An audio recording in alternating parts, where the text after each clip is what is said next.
ترقی کی ڈیفینیشن یہ ہے، بلندیوں تک پہنچنا ترقی نہیں کہلاتا، خوب سمجھ لیں، بات سے بات نکلتی ہے۔ دیکھو بلندی تک پہنچنا ترقی نہیں ہے، ترقی یہ کہ آج آپ جس اسٹیپ پہ ہیں کل اس سے ایک قدم آگے چلے جائیں، موجودہ حالت سے اگلی حالت بہتر ہو، اٹ از کالڈ ترقی، جس کو انگلش میں پروگریس کہتے ہیں۔ یہ میں انگلش جھاڑنے کے لیے نہیں، اردو کا ترقی کا لفظ سمجھانے کے لیے، کیونکہ آج کل لوگوں کو انگلش زیادہ سمجھ میں آ رہی ہے۔ تو جس اسٹیپ پہ آپ ہیں نا، اس اسٹیپ سے ایک قدم آگے نکلنا کیا کہلاتا ہے؟ ترقی۔ دنیا میں کسی کا باپ بھی ترقی نہیں کر سکتا اگر وہ اپنی غلطیوں کی اصلاح کی کوشش نہ کرے اور غلطیوں کی ریزن تک پہنچنے کی کوشش نہ کرے کہ یہ غلطی ہوئی کیوں۔ مسلمان کا جو تباہی بربادی ہے نا، خاص طور پہ دیندار لوگوں کے ساتھ جو حالات چل رہے ہیں، کیونکہ جن چڑیل بھوت میں لبرل لوگ نہیں ہیں، دیندار لوگ ہیں۔ بھائی کیا کریں کیسے سے یار، جن چڑیل بھوت یہ لبرل لوگوں کے، گوروں کے مسائل، جاپانیوں کے، فرانسیسیوں کے مسائل نہیں ہیں، یہ دینداروں کے مسائل ہیں، اور دینداروں میں علماء کے زیادہ مسائل ہیں، یہ عوام کے کم ہیں، اس میں علماء زیادہ مبتلا ہیں۔ یہ تو ٹاپک ہی چینج ہو جاتا ہے، پھر سارا بیان کا بیڑا غرق ہو جاتا ہے۔ گورے کو کوئی مسئلہ ہوگا نا، کہیں بھی خارش بھی ہو رہی ہے، اس کو بھی ہوتی ہے خارش، اور یاد رکھو مسلمان جو پاکستانی لوگ ہیں ان کو خارش ہوتی ہے تھوڑی، لیکن ہوتی رہتی ہے۔ گورے کو جب خارش ہوتی ہے نا، وہ ہماری طرح یہ نہیں کبھی یوں کھجا رہا ہے کبھی یوں ہلکی پھلکی، اس کو پھر طبیعت سے ہوتی ہے، پھر وہ گورے والی خارش ہوتی ہے۔ پتہ چلے کہ یہ کسی پڑھے لکھے آدمی کو، وہ پھر بڑی بڑی پالیسیاں بناتے ہیں، مسجد سے چپل چراتے نہیں ہے، یہ ان چیزوں پہ ٹائم ضائع نہیں کرتے۔ خیر، تو خوب سمجھ لیں، دنیا میں کوئی بھی شخص ترقی نہیں کر سکتا جب تک اپنی غلطیوں کی اصلاح نہ کرے۔ غلطیوں کی اصلاح کے لیے سب سے پہلا اسٹیپ کیا ہے؟ غلطی کو غلطی مانے۔ اگر آپ نے یہ فرض کر لیا کہ مجھ سے غلطی ہو نہیں سکتی تو آپ غلطی کو غلطی مانو گے؟ جب نہیں مانو گے تو اگلا اسٹیپ کہاں سے پورا ہوگا؟ اچھا یہ میں عرض کر دوں، ہم میں سے جب بھی کسی سے پوچھا جائے کہ انسان سے غلطی ہو سکتی ہے تو وہ زبان سے کہتا ہے ہاں ہو سکتی ہے۔ آپ اس سے پوچھیں آپ سے بھی غلطی ہو سکتی ہے، وہ کہے گا ہاں ہو سکتی ہے۔ پھر آپ کہیں یہ والا کام جو آپ سے ہوا ہے غلط ہوا ہے، یہاں آ کے میٹر گھوم جائے گا، اس کو کہے گا میں کیسے غلط کر سکتا ہوں، میں پاگل ہوں کیا؟ چیزیں ایسی ہوتی ہیں جو انسان زبان کی حد تک مانتا ہے، عملی لائف میں اس کو قبول نہیں کرتا۔ زبان سے سب کہتے ہیں کہ یار آدم سے غلطی ہو سکتی تھی تو ہم اور آپ کس کھیت کی مولی ہیں؟ اتنا کانسیپٹ کا کلیئر ہونا کافی نہیں ہے، کانسیپٹ کا ٹھیک ہونا کافی نہیں ہے۔ آپ پریکٹیکلی عملاً یہ دکھاؤ کہ میں مانتا ہوں کہ مجھ سے غلطیاں ہو سکتی ہیں، میں مانتا ہوں مجھ سے غلطی ہو سکتی ہے۔ اس کی مثال ایسے ہے، آپ کسی سے بھی پوچھو کہ ایک دن مرنا ہے، سب کہیں گے ہاں کیا ہے مرنا ہے، تو آپ اس سے کہو بھائی پھر تو یہ ابھی 60 سال کی عمر میں اتنا بڑا بنگلہ کیوں خرید رہا ہے؟ اگر تجھے ابھی پتا چل جائے موت کا فرشتہ قبر میں اتارے گا تو یہ بنگلے کا سودا کرے گا؟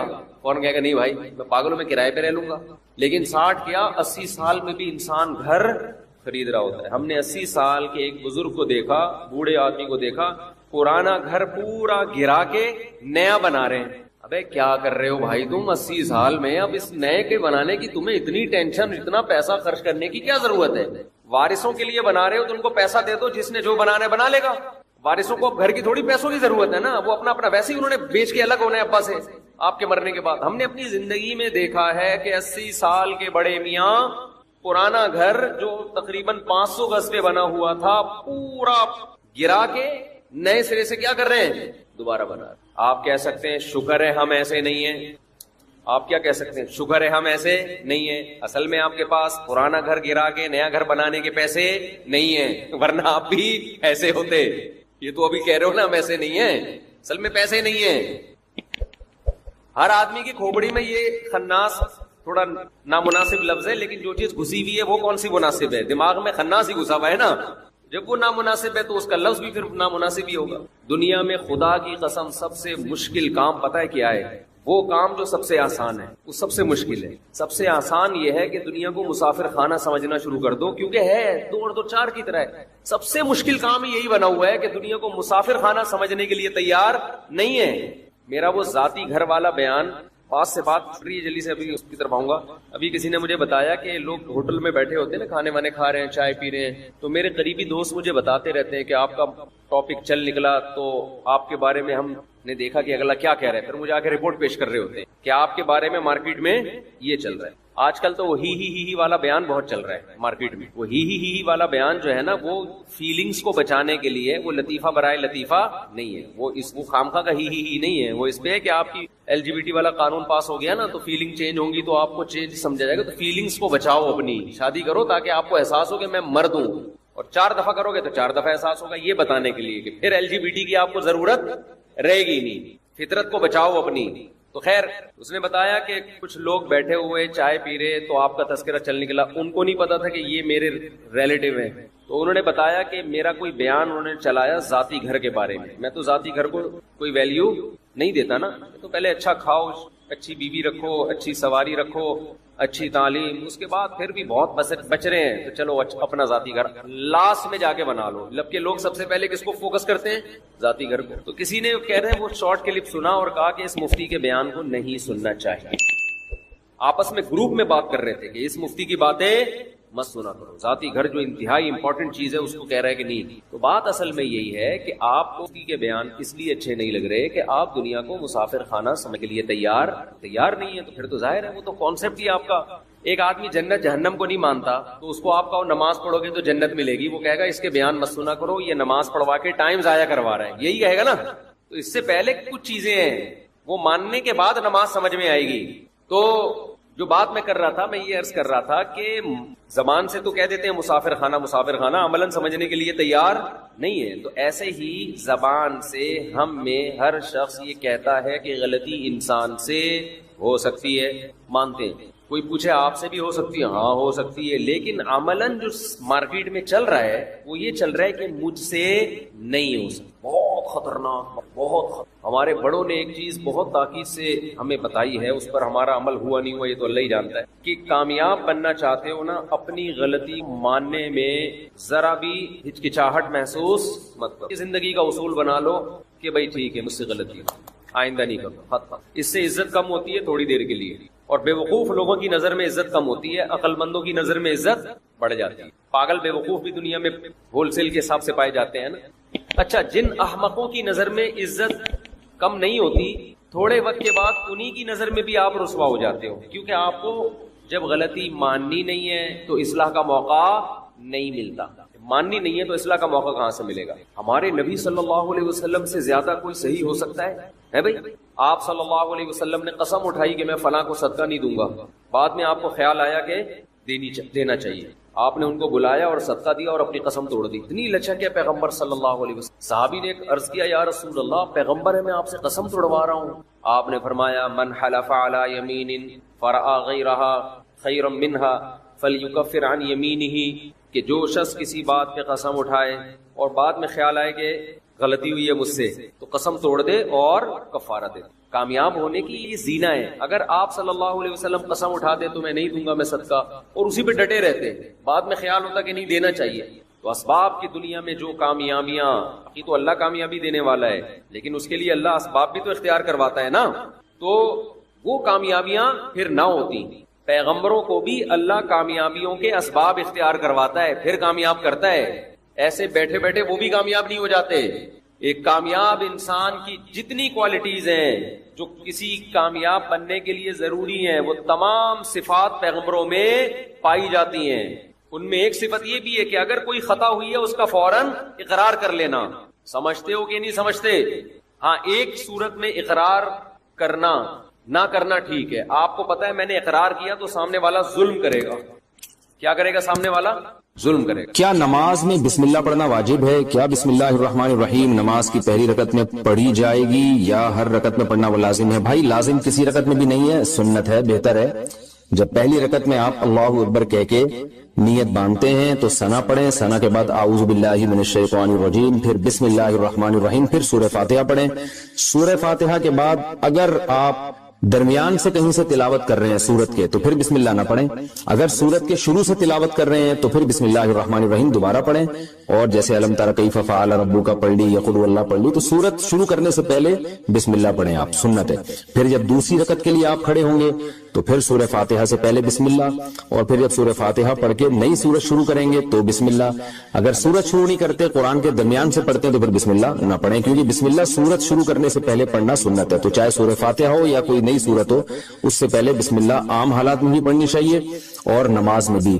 ہاں، سورہ توبہ جب آپ پڑھیں گے تو پھر اس سے پہلے بسم اللہ الرحمن الرحیم نہ پڑھیں آپ، لیکن یہ واجب نہیں ہے، میں نے بتایا سنت ہے، چھوٹ جائے تو کوئی گناہ نہیں ہے۔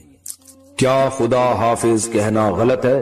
خدا حافظ کہنا کیسا ہے، اس کا جواب دینا کیسا ہے؟ محمد سلمان انڈیا سے۔ جائز ہے، اس میں کوئی حرج نہیں ہے۔ خدا حافظ کا مطلب فی امان اللہ، اللہ کی امان میں، تو خدا تمہارا حافظ ہو، کوئی حرج نہیں ہے اس میں، کہہ سکتے ہیں، اس کا جواب بھی دے سکتے ہیں، نہ دینا چاہیں تو بھی تو بھی ٹھیک ہے، دینا چاہیں تو بھی آپ کہتے ہیں کہ اللہ تمہارا بھی حافظ ہونے کے مانو۔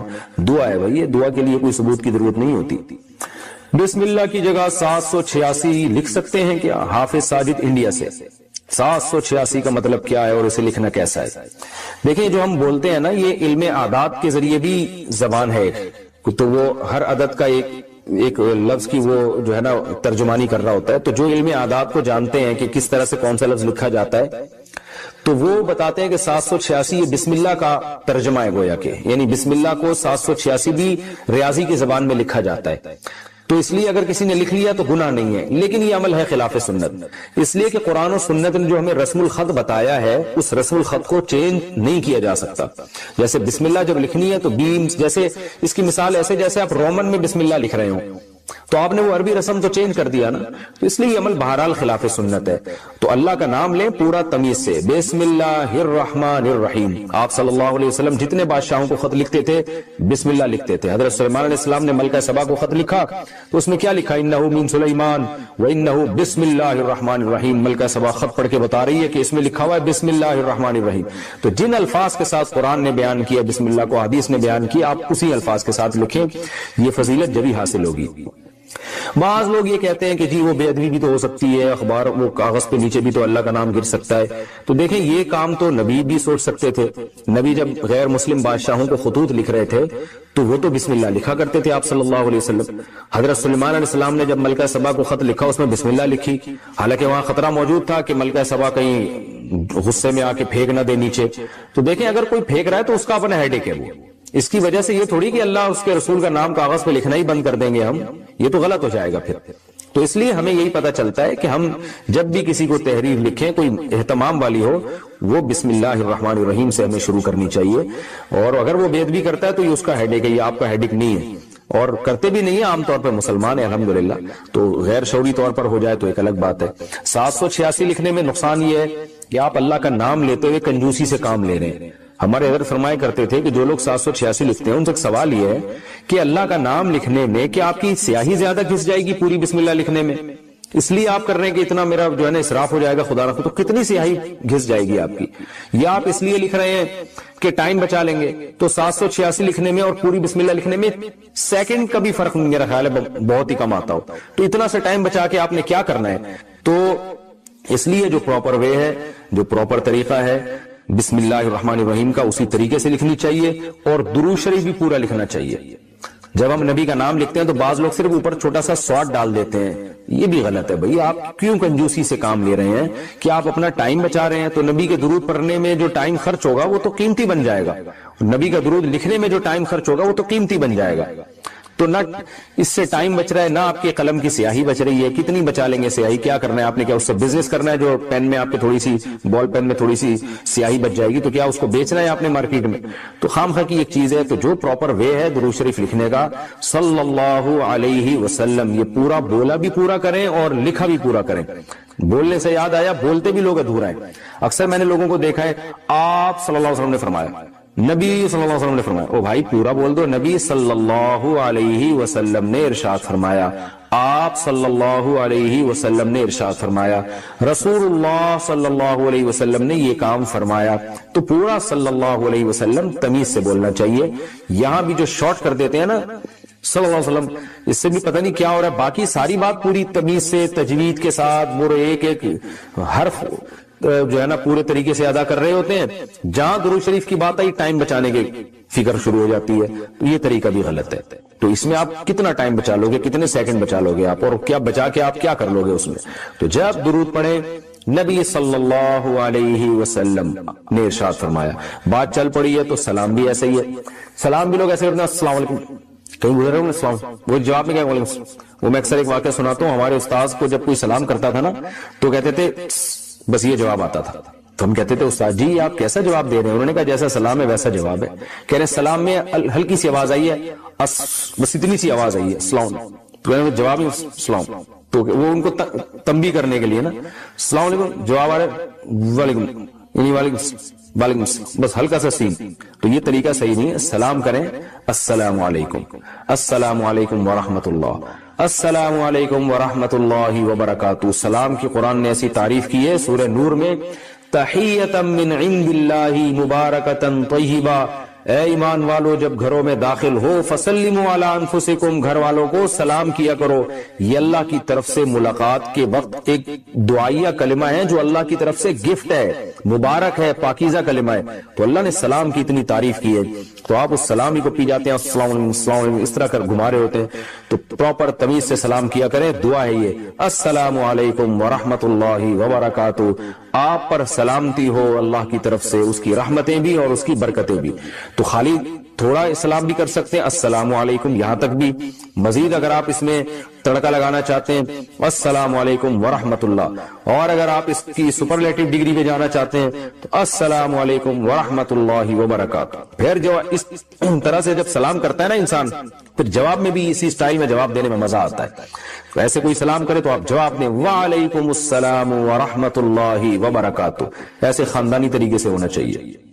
بسم اللہ بھی خاندانی ہونی چاہیے. بسم اللہ الرحمن الرحیم, یہاں بھی لوگوں کو دیکھا ہم نے گھما دیتے ہیں, وہ بسم اللہ الرحمن الرحیم ایسے پڑھا کریں. نماز پڑھتے ہوئے انسان کو کتنی دور سے کراس کیا جا سکتا ہے؟ اگر چھوٹی مسجد ہے, چھوٹی مسجد کا ہال ہے تو اس میں تو کہیں سے بھی کراس نہیں کیا جا سکتا.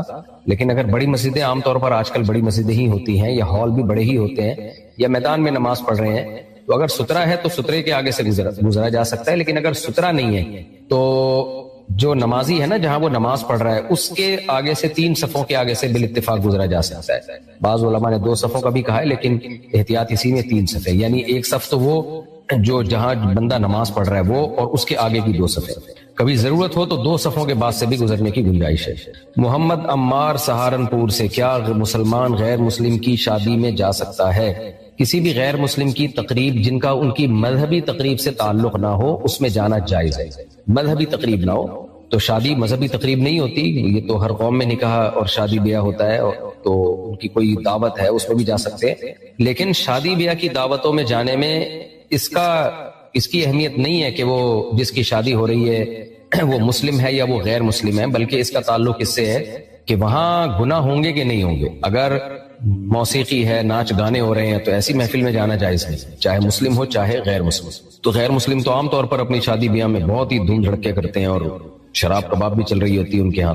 تو ایسی محفل میں کسی مسلمان کا جانا, چاہے یہ محفل مسلمان کی ہو یا غیر مسلم کی ہو, گناہوں کی اس طرح کی محفل میں شادی بیاہ کی تقریب کے لیے جانا جائز نہیں. مفتی صاحب میں حنفی ہوں لیکن کبھی کبھار آمین زور سے پڑھتا ہوں, کبھی کبھار رفع الیدین بھی کرتا ہوں, کیا ایسا کرنا صحیح ہے؟ امام ابو حنیفہ اور ان کے دونوں ساتھی اور اہل کوفہ ابراہیم نخعی رحمہ اللہ تعالی, سفیان ثوری جیسے محدثین, جرح و تعدیل کے ائمہ, وکیع بن جراح, یہ بڑے بڑے ائمہ گزرے ہیں, اور عبداللہ بن مسعود اور حضرت علی رضی اللہ تعالیٰ عنہ کے جو اصحاب تھے ان کے بارے میں یہ ثابت ہے کہ وہ رفع الیدین کے بغیر نماز پڑھا کرتے تھے, اصحاب کوفہ بھی اور اہل مدینہ بھی. تو اس سے استدلال کیا گیا ہے کہ نبی صلی اللہ علیہ وسلم کا آخری عمل ترک رفع الیدین تھا. اگر رفع الیدین کو سنت مانا جائے تو 2 سردوں کے درمیان بھی پھر نبی صلی اللہ علیہ وسلم نے رفع الیدین کیا ہے. لیکن جو اس کا جواب ہے وہی باقی کا جواب ہے. عبداللہ بن مسعود کی حدیث کی وجہ سے اس پر میں بہت دفعہ ڈیٹیل میں بات کر چکا ہوں. ان سب کا خلاصہ یہی ہے کہ ہماری رائے میں رفع الیدین نہ کرنا یہ سنت ہے, کیونکہ نبی نے کیا پھر ترک کر دیا, اس کو نہ کرنا سنت ہے.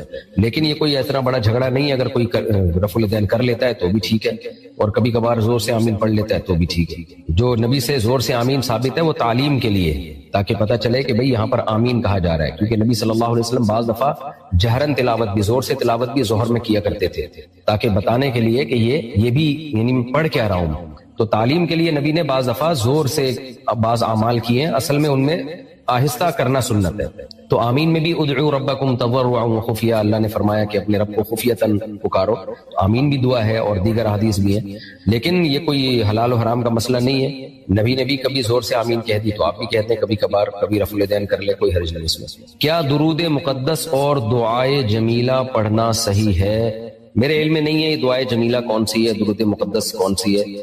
اگر یہ صحیح سند سے حدیث سے ثابت ہے تو پڑھ لیں، ثابت نہیں ہے تو دعاؤں کے لیے الفاظ کا ثبوت ضروری نہیں ہے. لیکن جب ایک چیز سنت سے ثابت ہے تو اس کو فوکس کریں. درود ابراہیمی ہے، دیگر بہت سارے درود ہیں، وہ پڑھ لیں. کیا ضرورت ہے ایسی چیز کی طرف جانے کی جس کا ثبوت ہی نہ ہو؟ کیا بیوی کے مال پر یا اس کی کمائی پر شوہر کا کوئی حق ہے؟ نہیں، بیوی کے مال یا اس کی کمائی پہ شوہر کا حق نہیں ہے. البتہ یہ ضرور ہے کہ بیوی کے پاس پیسہ دو طرح سے آتا ہے. ایک پیسہ بلکہ تین طرح سے آتا ہے. ایک پیسہ تو وہ ہے جو اس کے ابا کی وراثت میں اس کو ملا ہے یا وارث کی کسی مورث کی وراثت میں اس کو ملا ہے، وہ تو ٹوٹلی بیوی کا ہی ہے. دوسرا ہے اس کو جو گفٹ ملے ہیں کہیں سے یا ملتے ہیں تو وہ بھی بیوی کا ہی ہے، شوہر کا اس پہ حق نہیں ہے. تیسرا ہے بیوی جاب کر رہی ہے تو جاب میں دیکھا جائے گا یہ شوہر کی پرمیشن کے بغیر کر رہی ہے یا شوہر کی پرمیشن سے کر رہی ہے. شوہر کی پرمیشن کے بغیر اگر کر رہی ہے تو شریعت میں شوہر کے بنیادی حقوق میں سے ایک حق یہ ہے کہ بیوی شوہر کی اجازت کے بغیر گھر سے باہر نہیں جا سکتی. اسلام نے ہسبینڈ کو جو بنیادی رائٹس دی ہیں وہ ان میں سے ایک رائٹ یہ ہے کہ آپ کی وائف آپ کی مرضی کے بغیر آپ کے گھر سے باہر شدید ضرورت کے بغیر نہیں نکل سکتی، اللہ یہ کہ اپنے رشتہ داروں سے کبھی کبھار جو قریب رشتہ دار ہیں ان سے ملنے جاتی ہے، ان سے روکنے کا شوہر کو حق نہیں ہے.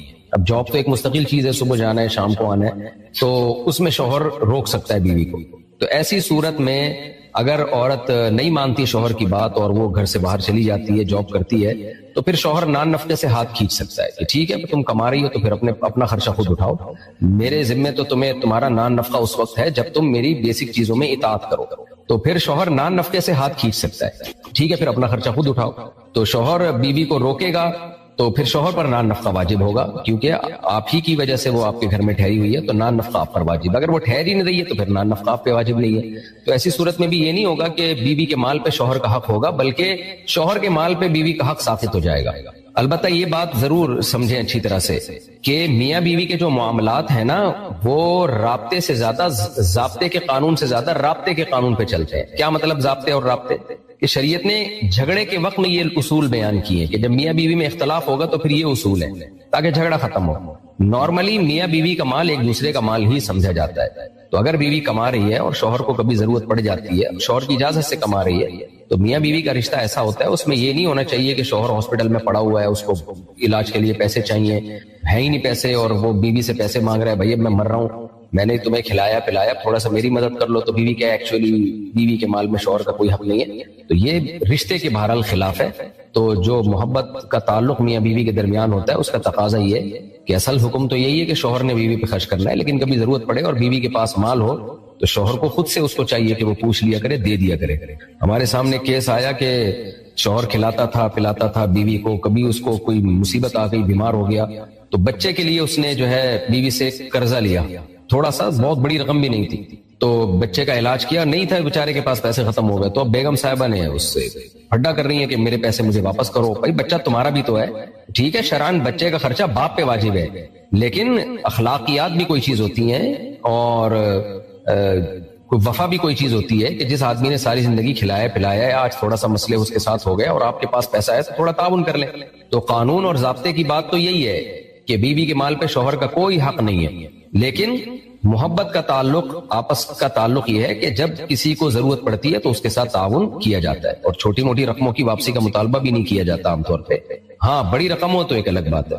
کیا مذاق میں 3 دفعہ طلاق کہنے سے طلاق ہو جاتی ہے؟ جی ہاں، مذاق میں بھی 3 دفعہ طلاق کہنے سے طلاق ہو جاتی ہے. نبی صلی اللہ علیہ وسلم نے فرمایا ثلاث جدہن جد وہزلہن جد. 3 چیزیں ایسی ہیں جن کا مذاق بھی حقیقت ہے اور حقیقت بھی حقیقت ہے. ان 3 چیزوں میں آپ صلی اللہ علیہ وسلم نے طلاق کو بھی کاؤنٹ کیا. محمد عابد بھکر سے، اگر شوہر بیوی سے لڑائی کے دوران اس کے بھائی کو فون کر کے بولے کہ آ کر اپنی بہن کو لے جاؤ، میری طرف سے فارغ ہے، تو کیا طلاق ہو جائے گی؟ دیکھیں یہ عرف سے اس کا تعلق ہے. میری رائے اس بارے میں یہی ہے کہ فارغ کا لفظ ابھی واضح طور پہ طلاق کے لیے نہیں ہے، دونوں معنوں میں استعمال ہوتا ہے. تو اگر کوئی کہتا ہے نا کہ اپنی بہن کو آ کے لے جاؤ، تو شاید بعض مفتیان کرام فتویٰ دیں کہ یہ قرینہ ہے طلاق پر کہ بہن کو لے جاؤ، کیونکہ لے جانا جبھی ہوتا ہے جب ڈیورس دے رہا ہوں. لیکن میرا خیال یہی ہے اس بارے میں کہ ایسا واضح قرینہ نہیں ہے. یہ بعض دفعہ لوگ ویسے ہی کہہ رہے ہیں اس کو لے جاؤ، یہ فارغ ہے یعنی میرے کسی کام کی نہیں ہے، تو ان کی طلاق کی نیت نہیں ہوتی. تو ایسے الفاظ اگر کسی نے بولے ہیں اپنی بیوی کے بارے میں، اپنے برادر نسبتی کو، سالے کو کہا کہ اپنی بہن کو آ کے لے جاؤ، میری طرف سے یہ فارغ ہے، شوہر سے پوچھا جائے گا آپ کی نیت کیا تھی فارغ کے لفظ سے. اگر وہ کہتا ہے کہ فارغ کا مطلب میں نے اس کو چھوڑ دیا ہے، تو پھر ایک طلاق بائن ہوگی، طلاق ایک ہوگی لیکن نکاح ٹوٹ گیا. اور اگر اس کی نیت یہ تھی کہ نہیں جی میری یہ ہرگز نیت نہیں تھی، تو طلاق کی نیت نہیں تھی، تو پھر طلاق واقع نہیں ہوگی. لیکن شوہر کو چاہیے وہ اللہ کو حاضر ناظر جان کے جو بات اس کے دل میں ہے وہ زبان پہ لے کر آئے، اس وقت جو اس کے دل میں نیت تھی. بعض دفعہ شوہر کی نیت اس وقت طلاق کی ہوتی ہے، کم وقت بعد میں بیان بدل دیتا ہے. تو مفتی کے فتویٰ دینے سے اللہ کے حلال کو حرام اور حرام کو حلال نہیں کیا جا سکتا. مفتی تو ظاہر پہ فتویٰ دیتا ہے، تو شوہر کے دل کی حالت تو شوہر ہی بہتر جانتا ہے، تو اس میں اس غلط بیانی سے کام لینا اس کے لیے حرام ہے. اقرار الحسن صاحب نے جو یہ کہا تھا نا، میں اقرار الحسن کے خلاف نہیں ہوں، انہوں نے جلد بازی میں ایک بیان دے دیا. انسان ہے غلطی ہو جاتی ہے، اس ٹک ٹاکر کی پوری تفتیش نہیں کی، جلد بازی میں ایک بیان دے دیا. ہو جاتی ہے انسان سے غلطی، بعض دفعہ جلد بازی میں ایسے الفاظ کہہ دیتا ہے جو نہیں کہنے تھے. سمجھدار آدمی بھی کر لیتا ہے، کوئی مذاق اڑانا یا کسی کو رسوا کرنا مقصد نہیں ہے. لیکن یہ محترم سے جلد بازی میں بہت غلط جملہ زبان سے نکلا. یہ کہنا کہ میں شکر ادا کرتا ہوں میری کوئی بیٹی نہیں ہے، بہت غلط بات ہے. میں پھر بتا دوں، میرا مقصد اقرار الحسن کو غلط قرار دینا نہیں. ہم سے بھی ہو سکتی ہیں ایسی غلطیاں، کوئی بات انسان نہ چاہتے ہوئے زبان سے کہہ دیتا ہے. اسلام میں بیٹی کی پیدائش فخر کی چیز. رسول اللہ صلی اللہ علیہ وسلم نے ارشاد فرمایا کہ جس کی 3 بیٹیاں تھیں، کیا عجیب الفاظ ہے، اس نے ان کی تربیت کی اور بروقت ان کا نکاح کر دیا. کن لہ حرزا من النار، کیا عجیب الفاظ ہیں. فرمایا یہ اپنے والدین اور جہنم کی آگ کے درمیان دیوار بن جائیں گی. حرزن، کیا بن جائیں گی؟ دیوار. یہ جو لبرل لوگ ہیں میرے بھائی، یہ ان کے مسائل ہیں. تو دنیا دار لوگ ہیں کہ بیٹا ہو رہا ہے کہ بیٹی ہو رہی ہے، کیونکہ یہ آخرت پر یقین نہیں رکھتے. یاد رکھو، زندگی گزارنے کا طریقہ ہے کسی کو اپنی مجبوری نہ بناؤ. جب آپ مجبوری بنا لیتے ہو نا کسی کو، آپ کے ہاتھ بن جاتے ہیں، آپ کے ہاتھ بن جاتے ہیں. اور جتنا آپ اپنے آپ کو دوسروں کے سامنے مجبور بناؤ گے، اس زمانے میں اگلا اتنا ہی آپ کو نوچ نوچ کے کھانا شروع کر دے گا، نوچ نوچ کے کھانا شروع کر دے گا. تو یہ ہم صرف فقیر کس کے ہیں؟ اللہ کے. محتاج کس کے ہیں؟ اللہ کے. بس اللہ کے سامنے گڑ گڑاؤ، اللہ کے سامنے ناک رگڑو، اللہ کے سامنے بولو میں محتاج ہوں، میں بھکاری ہوں تیرے در کا. باقی ہر ایک کے سامنے میرے بھائی سر اٹھا کے جینا سیکھ. اور دیکھو مرد کی اللہ نے یہ فطرت رکھی ہے کہ اپنے ماتحتوں کے، آپ کے ماتحت اچھا سلوک کرے نا، آپ 20 گنا بڑھا کے اچھا سلوک کرو ان کے ساتھ. ہمارے حضرت مفتی رشید احمد صاحب رحمہ اللہ تعالیٰ کی طبیعت میں بے انتہا استغنا تھا، بہت استغنا. استغنا سمجھتے ہیں؟ یعنی وہ اپنے آپ کو کسی کا محتاج نہیں بناتے تھے کبھی بھی. لیکن ہم نے دیکھا کہ ہمارے حضرت کی کوئی ذرا سی خدمت کر لینا، حضرت کو پتا چلتا تھا نا یہ دل سے خدمت نہیں کرنا چاہتا، حضرت کبھی بھی خدمت نہیں لیتے تھے اس سے. حضرت فرماتے تھے میرے محسنین صرف میرے ماں باپ ہیں اور میرے استاذ، اس کے علاوہ میں کسی کا احسان نہیں لیتا. ایسا سر اٹھا کے جیے ہمیشہ. لیکن ہم دیکھتے تھے اگر حضرت کی کوئی ذرا سی خدمت کر دے، بہت معمولی سی، اتنی دعائیں دیتے تھے، اتنی دعائیں، ہمیں شرمندگی ہوتی تھی، ہم نے کون سا تیر مار لیا بھائی، یعنی کیا کر لیا ہم نے، اتنی دعائیں، اتنا خوش اتنا خوش. یہ عزت دار لوگوں کی علامت ہوتی ہے کہ وہ کسی کے محتاج نہیں ہوتے. لیکن کوئی ان پر تھوڑا سا احسان کرے تو رپلائی میں وہ تھوڑا نہیں، وہ بہت زیادہ. کیونکہ احسان کے بدلے میں اگر آپ احسان نہیں کرتے تو اس کو استغنا نہیں کہتے، اس کو تکبر کہتے ہیں. استغنا الگ چیز ہے. دیکھو کچھ لوگ کیا ہوتے ہیں، کسی نے آپ کی خدمت کر دی ہے تو کون سا تیر مار دیا اس نے، ہمیں کسی کے خدمت کی ضرورت نہیں ہے. دیکھنے میں تو لگے گا آپ بہت اونچے ہیں، لیکن یہ اونچے نہیں، آپ کا کھوپڑی کیا ہو گئی ہے، آؤٹ. آپ میں تکبر ہے. بھائی کوئی خدمت ٹھیک ہے، آپ اس کی خدمت کے محتاج نہیں ہیں، لیکن اگر اس نے خدمت کر دی ہے نا تو آپ اس کو رپلائی ایسے دو کہ جیسے آپ کو بہت ہی اچھا لگا ہے، آپ کو ضرورت تھی. ہم نے بڑوں کو دیکھا ہے، تھوڑا سا آپ خدمت کریں گے تو رپلائی اس کا بہت اچھا. نبی صلی اللہ علیہ وسلم کی کیا سیرت ہے، حضرت ابو بکر نے نبی کا ساتھ دیا نا تو کوئی نبی پہ احسان کیا بولو نا، کیا ہو گیا بھائی. حضرت ابو بکر نے جب نبی صلی اللہ علیہ وسلم کو لوگوں نے مکہ سے نکالا تو کس نے ساتھ دیا؟ ابو بکر نے. غار میں کون ساتھ تھا؟ ابو بکر. حالانکہ اصل میں یہ نبی کا احسان تھا حضرت ابو بکر پہ. بھائی اس خدمت کی وجہ سے نبی کی تو اللہ نے ویسے ہی مدد کرنی تھی، یہ تو نبی نے ابو بکر کو اپنی خدمت کا موقع دے دیا رضی اللہ عنہ کو، تو یہ نبی کا کس پر احسان ہے؟ ابے بھائی کوئی اتنے پیغمبر کسی کو اپنی خدمت کرنے دے دیں تو یہ تو پیغمبر کا ان پر احسان ہے. جس سے انسان کو عقیدت محبت ہوتی ہے. انسان کہتا ہے نا مجھے آپ تھوڑی سی خدمت کرنے دے دیں, آپ کا مجھ پر بہت بڑا احسان ہوگا, کہتے ہیں نا لوگ, اور باقی سمجھتے بھی ہیں کہ بھائی اس کو ہماری خدمت کی کیا ضرورت ہے. تو قرآن میں اللہ نے فرمایا بھی کہ اگر تم نبی کی مدد نہیں کرو گے, اللہ تو اپنے نبی کی مدد کرے گا, آخری نبی ہے, آپ کا دین تو غالب ہو کے رہے گا. لیکن نبی نے ابو بکر کو کیسا صلہ دیا, فرمایا میں نے ہر شخص کی خدمت کا دنیا میں بدلہ دے دیا ہے سوائے ابو بکر. یہ مبالغہ ہے, ورنہ ایسا کیسے ہو سکتا ہے؟ نبی کی برکت سے ابو بکر کو ایمان ملا, لیکن آپ صلی اللہ علیہ وسلم نے سکھایا ہے. پھر فرمایا لو کنت متخذا خلیلا لاتخذت ابا بکر خلیلا, اگر میں کسی کو جگری دوست بناتا تو ابو بکر کو بناتا. خلیل کا مطلب بہت ہی, فرمایا میرا خلیل اللہ کے سوا کوئی, خلیل بنانے کی اجازت ہوتی ابو بکر کو بناتا. کتنا اپریشیٹ کیا آپ صلی اللہ علیہ وسلم نے. حضرت معاذ ابن جبل, انہوں نے نبی کی خدمت کی, نبی کا ساتھ دیا جنگوں میں, کیسا صلہ نبی نے دیا. آپ صلی اللہ علیہ وسلم نے کیا فرمایا, انی احبک فی اللہ, اے معاذ میں تجھ سے اللہ کے لیے محبت کرتا ہوں. جس سے آپ کو محبت ہونا, صحابہ کو پیغمبر سے کس قدر محبت تھی. پیغمبر کی زبان سے جب یہ لفظ نکلا ہوگا تو صحابی کی کیا کیفیت ہوئی ہوگی آپ سوچو. جب انہوں نے یہ سنا نا تو رونے لگے. تو کیا یہ نبی اپریشیٹ کر رہے ہیں, حوصلہ افزائی کر رہے ہیں. حضرت خالد ابن ولید رضی اللہ تعالیٰ نے جب جنگ جتوائی ہے تو آپ نے کیا فرمایا, سیف من سیوف اللہ, اللہ کی تلواروں میں سے ایک تلوار. یہ نبی کی سیرت سے ہمیں پتہ چلتا ہے کہ نبی کے ساتھ کسی نے تھوڑا کیا تو نبی نے رپلائی میں بہت بڑھا کر اس کا بدلہ دیا ہے. تو اس لیے جو خاندانی لوگ ہوتے ہیں نا, عزت دار لوگ ہوتے ہیں, وہ ہمیشہ سر اٹھا کے جیتے ہیں. وہ کسی کی خدمت کے محتاج نہیں ہوتے, وہ سسرال کے جہیز کے محتاج, بولتے کیوں نہیں بھائی, نہیں ہوتے. وہ نہیں کہتے ہمیں یہ چاہیے, صوفہ چاہیے, بیڈ چاہیے, الماری چاہیے, نہ ہمیں کچھ نہیں چاہیے, ہم عزت دار لوگ ہیں بھائی, ہم خرچہ خود اٹھاتے ہیں. لیکن اب ایسا نہیں ہو. لوگ کیا کرتے ہیں, جہیز کے خلاف بیان سن سن کے نا, یہ بھی مارکیٹ میں اس طرح کے لوگ آ رہے ہیں, جہیز کے خلاف بیان سن سن کے ہمیں کچھ نہیں چاہیے, ہمیں نہیں چاہیے, ہمیں نہ گاڑی چاہیے, ہمیں نہ موٹر سائیکل چاہیے, ہمیں نہ گھڑی چاہیے, ہم عزت دار لوگ ہیں, ہم سسرال کے ٹکڑوں پہ پلنے والے لوگ نہیں ہیں. ٹھیک ہے جی, آپ کی شادی ہو گئی, سسر صاحب نے لا کے کوئی گھڑی گفٹ کر دی, ہمیں نہیں چاہیے, ہم عزت دار لوگ ہیں. اب یہ کیا ہو رہی ہے بھائی آپ کو نہیں چاہیے نا, اب بغیر چاہت کی ایک چیز مل رہی ہے, آپ لیں جے نا, اب آپ کا بہت بڑا احسان ہے. یہ نہیں بولے یہ سستی والی لا کے پکڑا دی آپ نے مجھے, ٹھیک ہے حضرت یہ بڑی خدمت آپ کی, اللہ آپ کو جزائے خیر دے, ہم تو بہت شکریہ آپ کا. تو اس میں اس کو اپریشیٹ کرنا چاہیے, کیونکہ اس کے سامنے کہنا کہ ہمیں نہیں چاہیے, یہ پھر استغنا نہیں ہے, بلکہ یہ کیا ہے, تکبر. سمجھتے ہو کہ نہیں سمجھتے؟ تو بڑا جب کوئی چیز دے تو آپ سینے سے لگائیں, اس کو کہیں کہ بھائی بہت بڑی چیز مل گئی. آپ کے ابا, آپ کی اماں آپ کو کچھ گفٹ دے. حضرت مولانا شرف علی تھانوی رحمہ اللہ تعالی کی زوجہ نے ان کے لیے بڑی محنت سے ایک اچکن بنائی. اچکن پتہ ہے کسے کہتے ہیں؟ پہلے زمانے میں ہوتی تھی. اچکن ہی ہے نا, کچھ اور میری اتنی دیر میں تو لغت اور چینج ہو جائے گی میرے بھائی. تو ہیں اچکن, کچھ اچکن کہتے ہیں, کچھ وہ نہیں ہوتی ایک وہ پورا چوغا سا پہنا جاتا.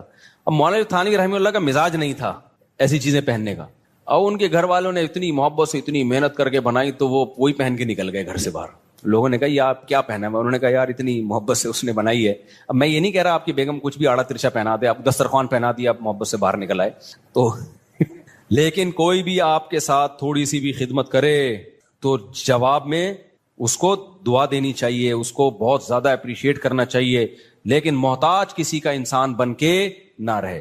ایک طرف لوگ بہت زیادہ ٹینشن میں, بچوں کو مارنا پیٹنا, ہر وقت برا بلا کہنا, یا گھر میں ایسا ہر وقت ماحول بنا کے رکھنا, اور ایک طرف گورا ہے اس نے ٹینشن فری بنا دیا. یہ دونوں چیزیں فطرت سے کیا ہے؟ بغاوت. اسلام ہے وَكَذَلِكَ جَعَلْنَاكُمْ أُمَّةً وَسَطًا. اسلام نے کہا نہ ساری خواہشات تمہیں نہیں پوری کرنے دوں گا میں, بہت ساری جگہوں پہ تمہیں اپنی خواہش کو کچلنا پڑے گا. تمہاری وہ لگژری لائف ہو ہی نہیں سکتی جو غیر مسلم کی ہوتی ہے. شراب پینے کا دل چاہے گا نہ, پابندی ہے. بوڑھے ماں باپ کی بات میں کر رہا تھا, وہ ڈانٹتے ہیں ڈپٹتے ہیں, آپ نے برداشت کرنا ہے. اس سے سب سے بڑا فائدہ پتہ ہے کیا ہوگا؟ جب آپ اپنے بچوں کے سامنے اپنے بوڑھے باپ کی برداشت کرو گے تو سمجھ لو آپ کا بڑھاپا اب جنت. کیونکہ میں نے اصول بنایا ہے وَيُطْعِمُونَ الطَّعَامَ عَلَى حُبِّهِ مِسْكِينًا وَيَتِيمًا وَأَسِيرًا, کہ غریبوں کو کی خدمت میری محبت کی بیس پر ہوگی تو قبول کروں گا, میری محبت کی بیس پہ نہیں ہے تو غریبوں سے جا کے اس کا اجر مانگو, مجھ سے اجر مانگنے کی ضرورت نہیں ہے. لوگ کہتے ہیں نا وہ ان کے ٹرسٹ بنے ہوئے ہیں, گوروں کے بہت کھلاتے ہیں, کرتے ہیں, مانتا ہوں میں, ان کے ہاں بھی بڑے بڑے سخی لوگ پیدا ہوئے ہیں جو دنیا کو کھلا رہے ہیں, ہاسپٹل بنا دیے, فری علاج ہو رہا ہے, بہت ہیں. لیکن اللہ کہہ رہے ہیں کہ جو خدمت میری محبت کی بیس پہ ہوگی, مجھ سے ایمان کی بیس پہ ہوگی, تو اس کا اجر مجھ سے مانگنا. جو میرے لیے نہیں ہے تو جس کے لیے ہے اس سے مانگنا. سیدھی سی بات ہے. اللہ کہتے ہیں تم نے کیا تو تھینک یو مل گیا نا. تم لوگ تمہارا نام یاد کر رہے ہیں, قبروں پہ سلوٹ پیش کیا جا رہا ہے, مرنے کے بعد تمہارے حق میں مضامین آ رہے ہیں, لوگ تمہاری مثالیں دے رہے ہیں, بہت اچھا, مل گیا بس یہ اجر. مجھ سے امیدیں بولو بھائی نہیں لگانا. تو قرآن کیا کہتا ہے کہ نحن خلقناکم, ہم نے بنایا تھا تم کو, فلولا تصدقون, تم میری آیتوں کی تصدیق کیوں نہیں کرتے تھے, میری آیتوں کی تصدیق کیوں نہیں, یعنی کیوں نہیں مانتے تھے میرے کہنے سے کہ مر کے ہم زندہ ہو جائیں گے, تو اس میں تمہیں تعجب کی کیا بات تھی؟ پہلی دفعہ بھی تو ہم نے بنایا تھا نا تمہیں. افرأیتم ما تمنون, اب اللہ اپنی قدرت کی دلائل دے رہا ہے کہ جو اس طرح بنا سکتا ہے وہ دوبارہ بھی بنا سکتا. فرمایا افرأیتم ما تمنون, فرمایا بتاؤ یہ جو منی کا غلیظ قطرہ ہے, اانتم تخلقونہ, اس کو انسان تم بناتے ہو, ام نحن الخالقون, یا ہم بناتے ہیں. خود سے تو بن نہیں سکتا. یہ اس میں ایسے سافٹ ویئر انسٹال ہو گئے کہ ماں کے رحم میں جاتے ہی آنکھ ناک کان دل دماغ جگر گردے پھیپھڑے کلیجی یہ سب بنا کے پورا بچہ تیار ہو کر ادھر ماں کے پیٹ سے نکلا ہے اور ادھر ماں کی چھاتیوں میں دودھ پیدا ہو گیا. یہ آٹومیٹیکلی فطرت کو خود سے کہاں سے پتہ چل رہا ہے یہ پیدا ہو رہا ہے تو اب دودھ پیدا کر دو اس کے لیے. اسے کچھ بھی نہیں آتا جو پیدا ہوا ہے, دودھ پینے کا سلیقہ آتا ہے. بچہ پیدا ہوتا ہی ماں کی چھاتیوں کی طرف لپکتا ہے. اللہ کہتے ہیں یہ سارے کام تم کر رہے ہو یا ہم کر رہے ہیں. یعنی اللہ ڈارون کو تو لفٹ ہی نہیں کرا رہے نا, کہ خود بخود تو اللہ کہتے ہیں ہو ہی نہیں سکتا. اب یا تو ہم کر رہے ہیں یا تم کر رہے ہو. تم تو کر نہیں رہے تو پھر کون کر رہا ہے؟ ہم کر رہے ہیں. تو جو منی کے ایک غلیظ قطرے میں دل دماغ جگر آنکھ ناک گردے پھیپڑے کلیجی اور پمپنگ کرنے والا دل بنا سکتا ہے, وہ مٹی میں جانے کے بعد دوبارہ کیوں نہیں کھڑا کر سکتا تمہیں؟ فرمایا نحن قدرنا بینکم الموت وما نحن بمسبوقین, اور ہم نے تمہارے لیے موت کو بھی مقدر کر دیا, اور یاد رکھو ہم اس سے عاجز نہیں ہیں, علی ان نبدل امثالکم, کہ ہم تمہیں دوبارہ پیدا کر دیں. ابھی ہم اس سے عاجز, ہم تھکے نہیں ہیں, ہم کمزور نہیں پڑے ہیں. وَنُنْشِئَكُمْ فِي مَا لَا تَعْلَمُونَ, اور ہم تمہیں ایسی تخلیق میں پیدا کر سکتے ہیں جس کا تمہیں علم نہیں ہے. تمہیں تو اس کا بھی علم نہیں تھا, یہ تو تم نے دیکھ لیا تو کہہ رہے ہو ہاں ایسے ہو سکتا ہے. تو اللہ فرماتے ہیں تم تو اس کا بھی علم نہیں تھا, وہ تو ہم نے بتایا ہے. تو ایک اور طریقہ ہے جو ابھی ہم بتا نہیں رہے, بعد میں دکھائیں گے تمہیں, پھر تم کہو گے اچھا پتہ چلا ایسے بھی ہو سکتا ہے. تبھی تو قرآن کہتا ہے جب یہ جہنم کی آگ میں جلیں گے تو کیا کہیں گے؟ امتنا سنتین واحییتنا سنتین فاعترفنا بذنوبنا, اے اللہ دو موتیں ہم نے اپنی آنکھوں سے دیکھ لی ہیں اور دو زندگیاں بھی اپنی آنکھوں سے دیکھ لی ہیں. پیدائش سے پہلے بھی ہم مرے ہوئے تھے, کوئی حقیقت نہیں تھی, تو نے ہمیں زندہ کیا, ایک زندگی دیکھ لی ہم نے, پھر دوبارہ تو نے موت دیا, ہم نے موت بھی دیکھ لی, اور ہمیں دوسری حیات کا یقین نہیں آتا تھا کہ جو موت سے زندگی دے کے دوبارہ موت دے سکتا ہے, کیا وہ دوبارہ بھی زندگی دے سکتا ہے؟ اس کا ہم انکار کرتے تھے. لیکن آج اپنی آنکھوں سے دیکھ کر ہم اعتراف کرتے ہیں کہ تو نے 2 مرتبہ مارا ہے اور 2 مرتبہ زندہ کیا ہے. فاعترفنا بذنوبنا, آج ہم اپنے جرم کا اقرار کرتے ہیں, معاف کر دے, مان لیا کہ تو دوبارہ پیدا کر سکتا ہے. ہم سائنسدانوں کی باتوں میں آ کے حماقت کا ارتکاب کر بیٹھے, ان کو پڑھا لکھا سمجھ کے پیغمبروں کو چھوڑ کر ہر چیز ان کمبختوں سے پوچھنا شروع کر دی ہم نے. فاعترفنا بذنوبنا, مان لیا ہم سے جرم ہوا ہے. فہل الی خروج من سبیل, اس آگ سے نکلنے کا کوئی راستہ ہو تو ہمیں بتا دے. اللہ کہتے ہیں اب نہیں نکالوں گا. بہت دنیا میں مہلت دی تھی, بہت لوگوں نے تمہیں سمجھایا تھا. 2 اینٹیں آپس میں اگر جڑی ہوئی ہوتی تم نہیں مانتے تھے کہ یہ خود سے جڑ سکتی ہیں. تم نے یہ کیسے مان لیا کہ پورے انگلیوں کے جوڑ خود سے جڑ گئے, آنکھیں کھوپڑی میں آ کے فٹ ہو گئیں, ان کے اوپر بھویں بن گئیں. پھر اتفاق سے وجود میں آتے ایک جنس بنتی نا, مرد الگ پیدا ہو رہے ہیں, عورتیں الگ پیدا ہو رہی ہیں, دونوں کی ایک دوسرے کی طرف اٹریکشن ہے, دونوں ایک دوسرے کی ضرورت ہے, ان کا ملاپ ایک الگ معاملہ ہے, اور اس کے نتیجے میں بچہ پیدا ہونا بالکل ایک الگ معاملہ ہے. دونوں کو آپس میں نے جوڑ دیا, اور ادھر بچہ پیدا ہو رہا ہے, ماں کی چھاتیوں میں دودھ پیدا ہو رہا ہے. پھر فرمایا وَجَعَلَ لَكُمُ السَّمْعَ وَالْأَبْصَارَ وَالْأَفْئِدَةَ, اس بچے کو آنکھ کان ناک دے کے پیدا کیا تاکہ وہ سیکھے. سیکھتے سیکھتے سیکھتے حتیٰ اذا بلغ اشدہ وبلغ 40 سنہ, 40 سال کی بھرپور جوانی کو پہنچ جاتا ہے وہ, پھر دوبارہ الٹا ہونا, دوبارہ بچپنا کی طرف جانا شروع کر دیتا ہے. اللہ فرماتے ہیں اتنا کچھ دیکھنے کے بعد بھی اگر میری قدرت کا یقین نہیں آیا تھا تو اب دیکھنے کے بعد اعتراف کرنے کا فائدہ نہیں ہے. تو اللہ نے قرآن میں کیا فرمایا, علمتم النشأۃ الاولیٰ, فرمایا تم پہلی مرتبہ پیدا کرنا دیکھ چکے تھے, پہلی مرتبہ تم اپنی آنکھوں سے دیکھ چکے تھے کہ ایسے پیدا ہو رہے ہیں, حالانکہ یہ عقل میں آنے والی بات نہیں ہے. فلولا تذکرون, تو تمہیں نصیحت کیوں نہیں ہوئی تھی؟ دیکھو اگر ہم میں سے ہر شخص کروڑوں سال کے بعد پیدا ہوتا نا, اور ہماری عمریں کروڑوں سال ہوتی, ہمیں یاد ہی نہ ہوتا کہ کیسے پیدا ہوئے تھے, تو ہم کہتے شاید کوئی اتفاق ہو گیا ہو, شاید کیا ہو گیا ہو, اتفاق. تو ڈارون صحیح کہتا تھا کہ بھائی وہ کروڑوں سال میں کوئی آیا تھا تو وہ اب یہاں تک پہنچے, تو ہم اتنا پرانی باتیں یاد ہے نہیں, اور اس وقت ہمارا دماغ بھی کنسٹرکشن کے مراحل سے گزر رہا تھا, اس میں ڈینٹنگ پینٹنگ کا کام ہو رہا تھا, تو ہمیں یاد نہیں. اب ہم مکمل ہوئے تو پتہ نہیں. اللہ کہتے ہیں ایسا نہیں ہے, تم تو اپنی پیدائش کو جانتے ہو کیسے ہوئی ہے, پانی سے ہوئی ہے, پانی سے ہوئی ہے. یہ پانی ماں کے رحم میں گیا. پہلے ماں روٹی کھاتی تھی, خون بنتا تھا, اب ماں روٹی کھا رہی ہے, اس روٹی سے بچے کی آنکھ اگنا شروع ہو رہی ہے, ناک اگنا شروع ہو رہی ہے, دل اگنا شروع ہو رہا ہے, دماغ اگنا شروع ہو رہا ہے, ہر چیز. جیسے پودا ہے نا, قرآن کہتے ہیں انبتکم من الارض نبا, ایسے اللہ انسان کو اگاتا ہے جیسے پودے اگتے ہیں, ایسے پورا بچہ اگ کے تیار ہو جاتا ہے, اس کی جڑیں ماں کے رحم میں لگی ہوئی ہوتی ہیں, چپکی ہوئی ہوتی ہیں. تو اللہ فرماتے ہیں وَلَقَدْ عَلِمْتُمُ النَّشْأَةَ الْأُولَىٰ, تم تو پہلی مرتبہ پیدا کرنا تم نے دیکھا ہوا ہے. فَلَوْلَا تَذَكَّرُونَ, تو تمہیں پھر نصیحت کیوں نہیں ہوئی؟ پھر کیسے کہہ دیا کہ ہماری کھوپڑی میں نہیں آتا کہ مر کے زندہ ہوں گے, یہ تو دیکھ چکے ہو تم اپنی آنکھوں سے. آگے اللہ فرماتے ہیں أَفَرَأَيْتُم مَّا تَحْرُثُونَ, اچھا چلو تم ہو سکتا ہے اپنی پیدائش بھول گئے ہو کہ یار ہم پتہ نہیں کیسے پیدا ہوئے ہوں گے, اب تو 20 سال 30 سال 40 سال پرانی بات ہے. اللہ فرماتے ہیں آؤ ایک اور مثال دیتا ہوں. وہ بیج تو تم زمین میں ڈالتے ہو, اس بیج میں دیکھو کیسی انسٹالیشن ہوئی ہے یار. ایک بیج خدا کی قسم اتفاق سے وجود میں بولو نہیں آ سکتا. کوئی کہنا کروڑوں سال میں یہ ایک ایسا بیج وجود میں آ گیا ہے کہ زمین میں ڈالو گے تو اگ کے دوبارہ آم پیدا ہو جائیں گے اس سے. ارے یہ کیسا سائیکل ہے یار, کیسا سرکل ہے. مٹی میں کچھ بھی ڈالو, مٹی کھا کے ختم, لوہا ڈالو ختم. ایک پلاسٹک ہے جو کئی سو سال کے بعد جا کے کچھ اس کا تھوڑا بہت فرق آتا ہے, تبھی تو کہتے ہیں پلاسٹک کی چیزیں نقصان دہ ہے, لیکن وہ بھی ٹائم لگتا ہے اس میں. عجیب بات ہے, اتنی بیج اللہ نے پیدا کر دی ہے, اس میں ایسی انسٹالیشن کر دی ہے, سافٹ ویئر ایسے ڈال دیے ہیں, ایسے پروگرام ڈال دیے ہیں کہ ایسے جادو صبح شام اپنی آنکھوں سے دیکھ رہے ہیں. ادھر خربوزے کا بیج زمین میں ڈالا, بجائے فنا ہونے کے مٹی پانی ملا, اچانک اس میں کونپلے نکلنا, وہ بالکل الگ چیز ہے. پتے نکل رہے ہیں بھائی, یہ بیج کے اندر تو کوئی پتا نہیں تھا. چلو ہو سکتا ہے اتفاق سے کچھ ایسا ہو گیا ہو, ونس اپون اے ٹائم. بعض دفعہ اتفاق سے ایسا بھی ہو جاتا ہے, آدمی کو چیزیں چینج ہو جاتی ہیں. لیکن یار یہ عجیب سی بات ہے, چلو پتے نکل آئے, ٹھیک ہے جی, تھوڑے دنوں بعد ان پتوں سے پھول نکلنا, وہ بالکل الگ, ان کی خوشبو الگ, ان کی رنگت الگ. ڈارون کی کھوپڑی کیا ہو رہی ہے, جس نے کہا تھا نا خود سے بن گئے ہو, وہ یہ منظر میرے سامنے بیٹھ کے دیکھتا نا, میں ایک چپت لگاتے بولتا الو کے پٹھے بتا, اب یہ جو پھول نکل رہا ہے یہ پھول کو کس نے بتا دیا تھا کہ اب میں نے نکلنا ہے. ہو سکتا ہے ڈارون کہتا ہے یار اتفاق سے دنیا میں بہت کچھ ہو سکتا ہے بھائی, اتفاق سے دنیا میں تو پھول بھی نکل سکتے, چلو مان لیا.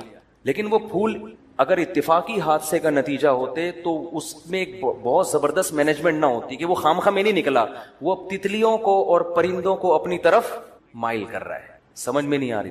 اس سے کیا ہوتا ہے, پرندے تتلیاں مکھیاں جب پھول پہ بیٹھتی ہیں تو نر جب بیٹھ کے اٹھتی ہیں نا, تو نر اور مادہ پھولوں کا کیا ہو جاتا ہے, وہ ذرے اس کے آپس میں چپک جاتے ہیں. اس سے نر مادہ پھولوں کا, یعنی ان کی شادیاں مواصلاتی رابطے سے ہو رہی ہیں, کیونکہ پھول کی ٹانگیں نہیں ہے کہ یہ قاضی صاحب کے پاس جائے کہ میری شادی اس پھول سے کرا دیں آپ.